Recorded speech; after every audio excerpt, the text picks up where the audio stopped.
Good morning, everybody, and welcome to today's edition of Boredom Busters with the Lincoln Children's Museum. Today is Sunday, May 10th, and it is a very special day for all of those grown-up ladies that take care of you. Today is Mother's Day. Now, if that means that it's your actual mom or your grandma or an aunt or even a neighbor or a friend's mom who loves you and takes care of you, today is a special day, and it's a good day to thank them for everything that they do to make your life very special. Now, for our books and songs and videos today, I actually have a couple extra recommendations. Now, one of my book recommendations today is Love You Forever by Robert Munsch. And this is a classic. It's a very sweet story. So listen to this with those grown-up ladies that you love and listen to it together. And we have a fun, it's a cute little song called Mommy, and it's to the tune of Bingo. So I bet that right away you'll be able to sing along with it. Now, Mother's Day, it's a holiday that's actually celebrated in a lot of different places around the world. So here are some facts for you to learn about the history of Mother's Day. And our second book recommendation, it's a silly one. It is called How to Raise a Mom by Jean Reagan. Now, normally, your mom is the one who raises you and your sisters and brothers and the other kids. But this story, it's a silly version about the kids raising their mom. Now, we also have, here with the Lincoln Children's Museum, we are doing a whole thing during the month of May called Community, like community, but with the word May in it. Now, whenever you see anything posted by us with the hashtag Heartfelt Rewards, go ahead and share it, tag your friends, and let us know what this means to you. For more information, check out our Facebook page and our website, www.lincolnchildrensmuseum.org. All right. Now, for our activities today, I have a couple for us to do. Now, I don't know about you, but my mom loves getting flowers, but the flowers end up wilting if they're cut. So instead of giving my mom fresh cut flowers, I usually give her potted plants, or I make her some flowers out of tissue paper. So I will show you, first of all, we're going to come over here and we're going to make a vase. Now, to make a vase, all you need is a jar. I'm going to use this little one here, but if you have maybe an empty salad dressing bottle or anything, it works just fine. Now, you're also going to need some tissue paper, and I have this right here, has some warm water in it, and I'm going to pump in some glue. Now, you have a couple different options here for your glue. If you have anything like Mod Podge at your house, that works just fine. And liquid starch actually works too. So I'm just going to mix that glue and water together. Just makes it thinner and easier to brush on when we get to that part. So first of all, I'm thinking about some colors that my mom loves. And those colors, let's see. I know that she likes the color blue. So I'm gonna pull out some blue tissue here. Ooh, it looks like I even have 2 shades of blue. Now you can cut your pieces or you can tear the scraps. I kind of like the way a torn edge looks for this craft. So start out, get yourself a few little pieces. I'm going to start with just some blue. I might branch out and get some other colors in there soon. Let's see. Now, for our our jar here, I always like to start, perfect. I like to brush on just a little bit onto the jar itself. Then I take my pieces and start to cover that jar. And when it gets all the way covered, you put another layer of glue water on top. Now this is a vase that is going to be good for not having actual water in it. So it really is perfect for the activity that we're putting together today for your mom. I'm gonna add some pink now. And kind of a fun thing to do with this also is if you overlap it, you can make new colors. So pink plus blue, what happens with pink plus blue? You're gonna see a little bit of purple in there.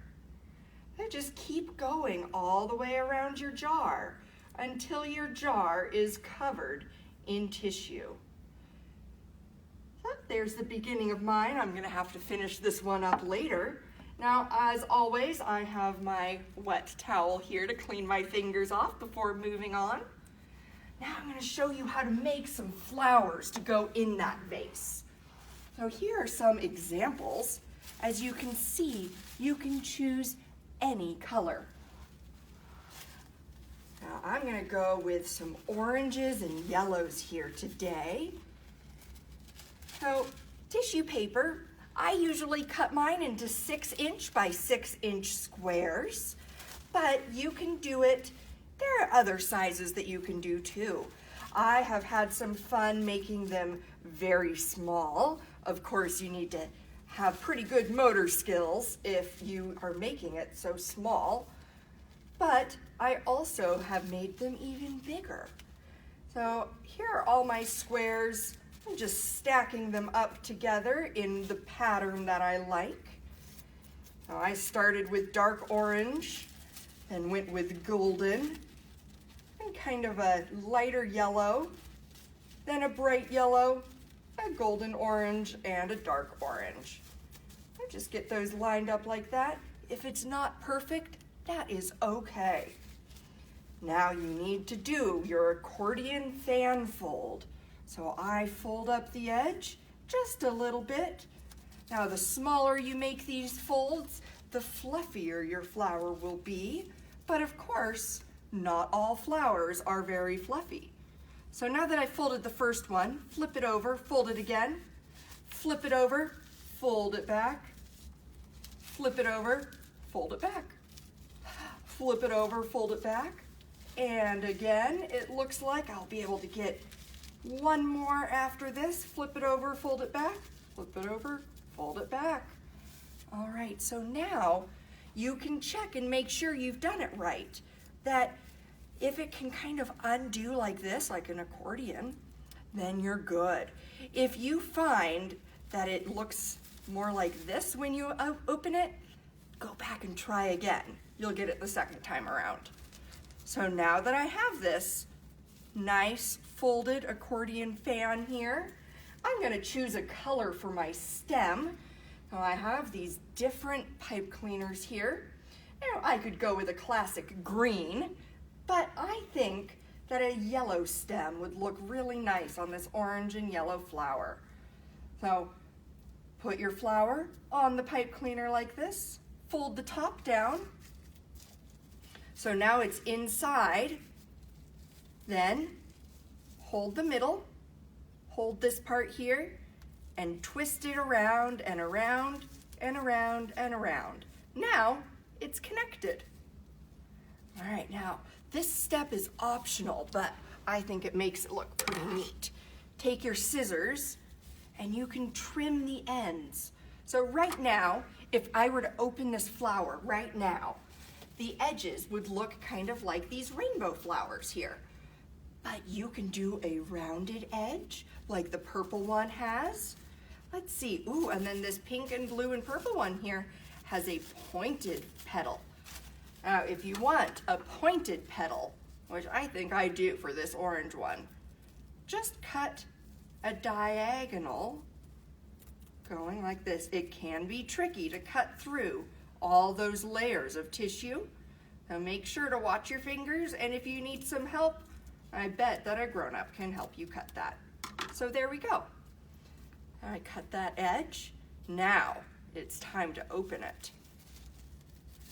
Now I've definitely had some friends that like to just leave them like this. They like the way that looks.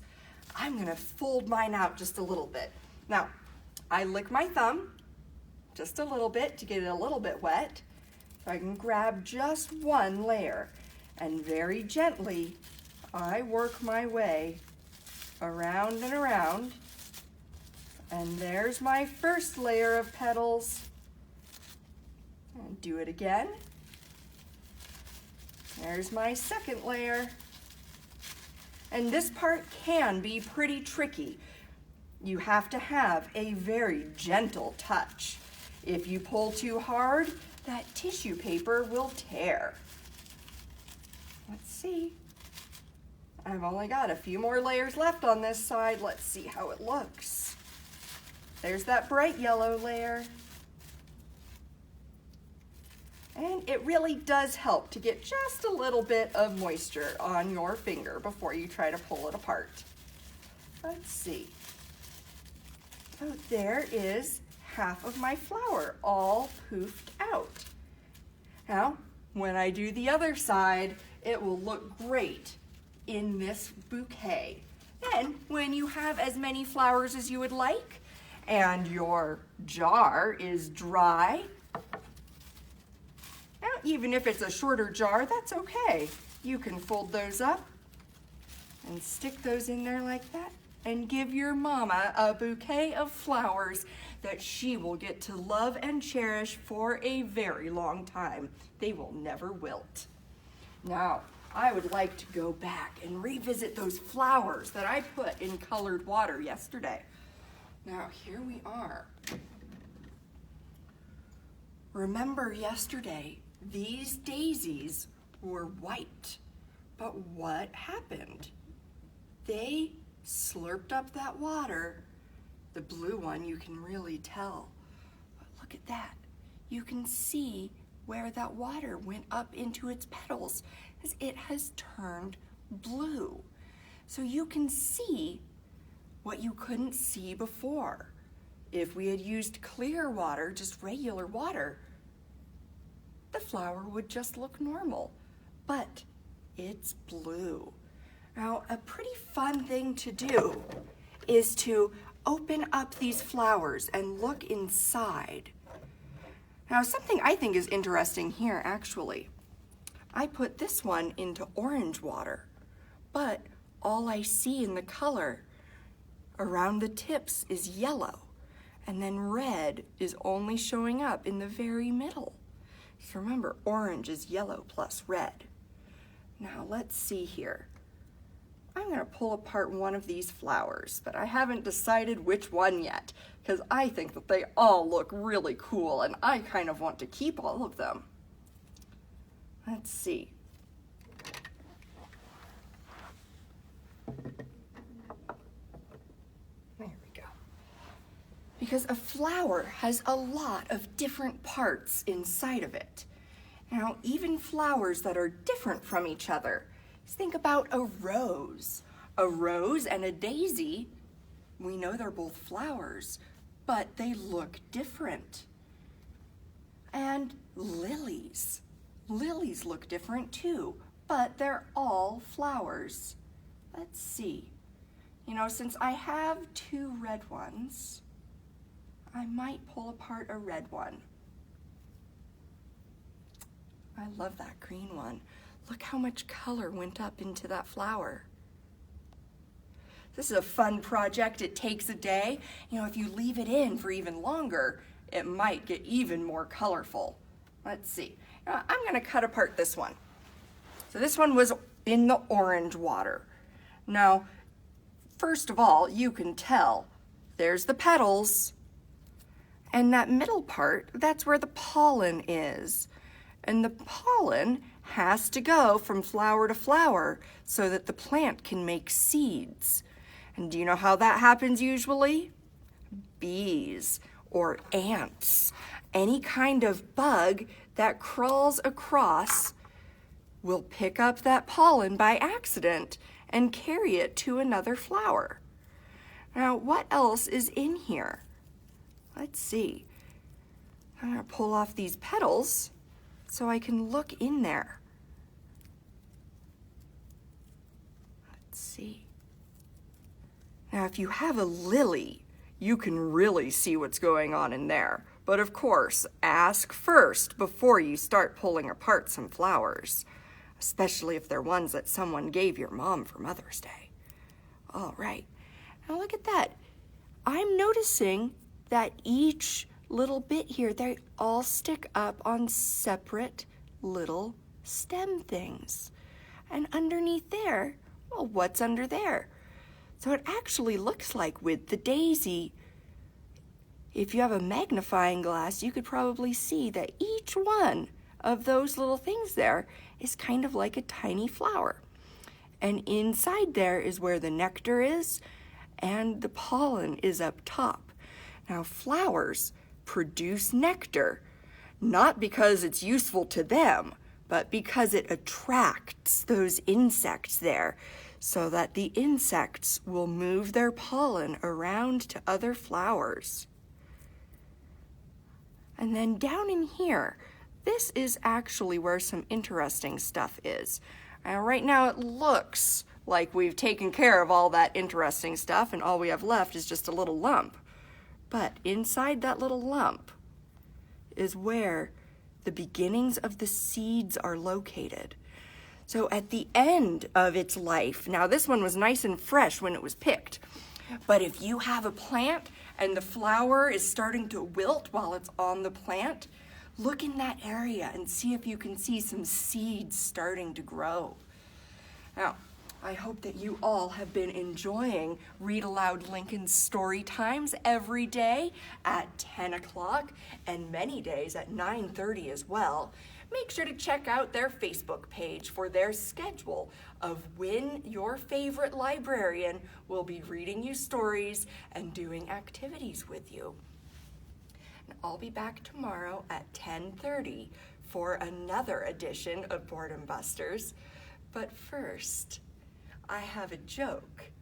So, Miss Tiffany, knock knock. Who's there, Miss Greta? Alec. Alec who? I like to give my mommy Mother's Day kisses. That's a good one. All right, well, I hope to see everybody tomorrow, and I hope you all enjoyed the parade on P Street yesterday. I know I had a great time out there waving at all of you, dressed as Alice from Alice in Wonderland. So comment below, let us know which activities you had so much fun with, and I hope to see you all tomorrow morning for our next version of Boredom Busters. See you all tomorrow.